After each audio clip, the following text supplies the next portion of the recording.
जयपुर से बड़ी खबर आपको बताते हैं। पाठ्यक्रम से महापुरुषों का पाठ हटाने पर सियासत जारी है। गोविंद सिंह डोटासरा ने अब इस मामले में सरकार पर निशाना साधा।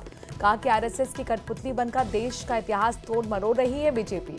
ज्योतिबा फुले जैसे समाज सुधारकों के योगदान को गायब किया जा रहा है। मानगढ़ धाम के आदिवासी शहीदों का बलिदान मिटाया जा रहा है। कालीबाई भील जैसी वीरांगना की कुर्बानी को दरकिनार किया जा रहा है। बाबा साहेब अम्बेडकर के सम्मान पर चोट पहुंचाई जा रही है। आजादी के बाद का हमारा स्वर्णिम इतिहास मिटा रही है बीजेपी।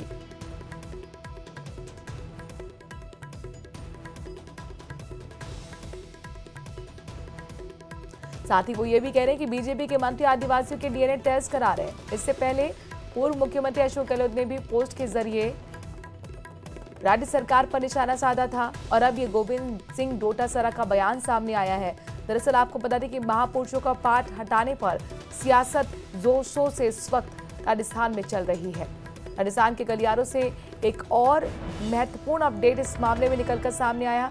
गोविंद सिंह डोटासरा ने इस मामले में सरकार को आड़े हाथों लिया और सीधा आरोप कि आरएसएस की कठपुतली बनकर देश का इतिहास तोड़ मरोड़ रही है बीजेपी। ज्योतिबा फुले जैसे समाज सुधारकों के योगदान को गायब किया जा रहा है। साथ ही जो महत्वपूर्ण मुद्दा है यानी मानगढ़ धाम के आदिवासी उन शहीदों के बलिदान को मिटाने का भी आरोप लगाया गया। सुनिए। महापुरुष हुए हैं, उनका योगदान, उसको सबको हटा के केवल और केवल मोदी का महिमा मंडन करना, ये एक ही उद्देश्य इनका रह गया है। या आरएसएस के जो संस्थापक थे, चाहे हेडगेवर हो, दीनदयाल उपाध्याय हो, चाहे सावरकर हो, इनका नाम जिससे इनकी चुनावी बेतलनी पार होती रहे, उस तरीके की सोच है। आप देखिए, मानगढ़ धाम को हटा रहे हैं, ज्योतिबा फुले को हटा रहे हैं, बाबा साहब का संविधान को खत्म कर रहे हैं, कालीबाई भील को हटा रहे हैं, इनके मंत्री आदिवासियों का बाप कौन था डीएनए टेस्ट कराने की बातें कर रहे हैं।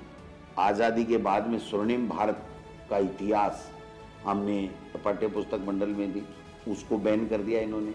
इनकी सोच को दर्शाता है कि इनको न तो इतिहास से, न इतिहास बनाने वाले लोगों से, इनको केवल और केवल सत्ता से प्रेम है।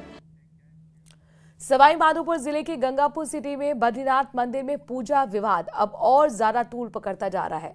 अग्रवाल और खंडेलवाल समाज के लोगों पर पुलिस की लाठीचार्ज के बाद स्थितियां और गंभीर हो गई। आज भी गंगापुर सिटी में अग्रवाल और खंडेलवाल समाज के लोगों ने बाजार में पड़ाव डालकर विरोध प्रदर्शन किया। वहीं दूसरी ओर इस मामले में ब्राह्मण समाज के लोग भी सामने आ गए हैं। ब्राह्मण समाज के लोगों ने उप जिला कलेक्टर को ज्ञापन सौंपा है। कहा है कि पुजारी के खिलाफ किसी तरह की दंडात्मक कार्रवाई नहीं की जाए। कोर्ट से खाली कराने के ऑर्डर है, सारी प्रक्रिया हमारे बीच है। अभी हमने कुछ दिन पहले पूरा निर्माण कराया है, पूरे धर्मशाला की पुताई कराई है। उसके बाद भी पुजारी की हिम्मत देखिए कि हमारे सामूहिक भोज के दौरान हमारे अध्यक्ष के साथ मारपीट की, जान से मारने की धमकी दी। क्योंकि पिछले समय से हम शांत होते रहे हैं, शांत रहे हैं, कभी हमने उग्रता नहीं की। किसी को भी यह अंदाजा नहीं था कि पूरा समाज इस तरह से मैदान में आएगा कि पूरे प्रशासन और पूरे गंगापुर को हिलाकर रख देगा। अगर आप ये मान चुके हैं कि सरकारी तंत्र में आम आदमी की कोई सुनवाई नहीं होती, उसकी हर दस्तक, हर गुहार बेकार जाती है, तो डिडवाना कुचामन से आई ये खबर आपको अपनी राय बदलने पर मजबूर कर देगी।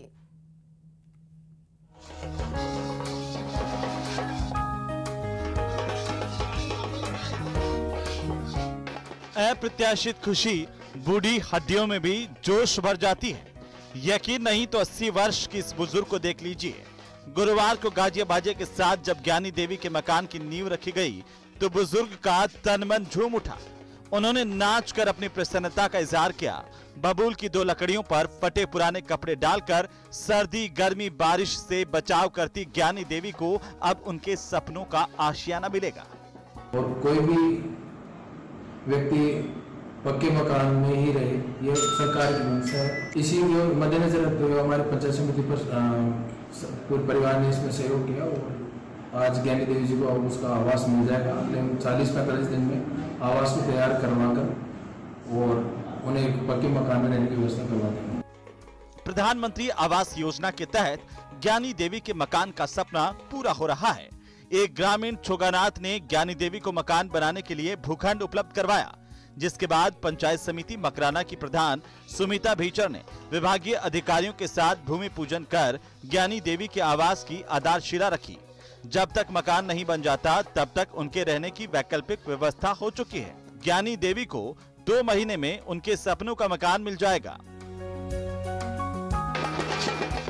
न्यूज़ 18 राजस्थान के लिए डीडवाना कुचामन से प्रकाश तंवर की रिपोर्ट। कोटा के संजय नगर फ्लाईओवर पर दिन दहाड़े हुई चोरी ने सबको चौंका दिया। चलती फिरती लोडिंग वाहन से बाइक सवार बदमाशों ने बेखौफ होकर घी के कार्टन चोरी कर लिए। जी हां, आपको सुनने में अजीब लगे लेकिन ये पूरी वारदात लाइव कैमरे में कैद हुई है, जो आपके सामने टीवी स्क्रीन पर भी है, जिसे देखकर हर कोई दंग रह जाए। पीड़ित व्यापारी की शिकायत पर गुमानपुरा थाना पुलिस मामले की जांच कर रही है।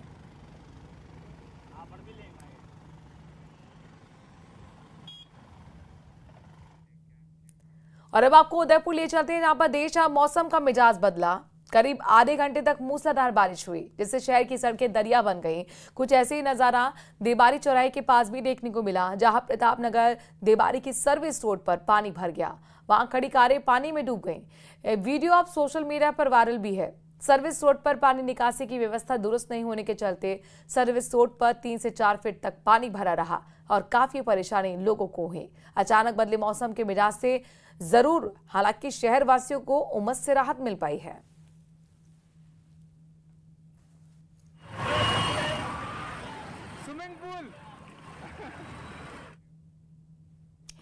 जोधपुर में नवनिर्मित स्वामीनारायण मंदिर की प्राण प्रतिष्ठा 25 सितंबर को संतों के सानिध्य में केंद्रीय मंत्री गजेंद्र सिंह शेखावत, केंद्रीय रेल मंत्री अश्विनी वैष्णव, लोकसभा अध्यक्ष ओम बिरला, राजस्थान के मुख्यमंत्री भजनलाल शर्मा सहित कई राजनेताओं के द्वारा किया जाएगा। जोधपुर में स्वामीनारायण मंदिर के अक्षरधाम के नाम से इसे विख्यात है और ये मंदिर कालीबेरी सूर सागर में स्थित है। ये मंदिर जोधपुर के लिए एक अनुपम नजराना भी है। इस मंदिर की प्राण प्रतिष्ठा 25 सितंबर को संस्था के प्रमुख आध्यात्मिक ग्रुप परम पूज्य महंत स्वामी महाराज के कर कमल के साथ ही कई राजनेता उपस्थित रहेंगे।